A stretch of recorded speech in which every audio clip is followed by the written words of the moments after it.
আজকের ভিডিওতে রয়েছে ছোট্ট সোনামণিদের সহজে একটি হাউস ড্র করার ভিডিও।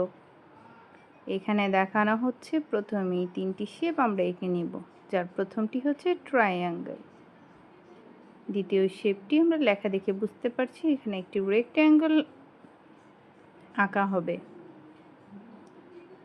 যেটি আমরা ঘরের মাঝে দিয়ে ঘরটি কমপ্লিট করব।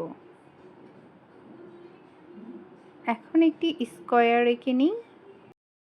প্রথমে আমরা ট্রায়াঙ্গেলটা দিয়ে ঘরের চালটা বানিয়ে নিব, তারপরে আমরা রেক্ট্যাঙ্গেল দিয়ে ঘরের মাঝের অংশটা করে নেব, আর স্কোয়ার দিয়ে ঘরের জানালাগুলো কমপ্লিট করে নিব।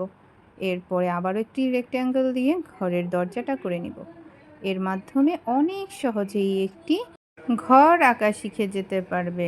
এর সাথে সাথে কিন্তু তাদের 3টি শেপ আঁকাও শেখা হয়ে যাবে।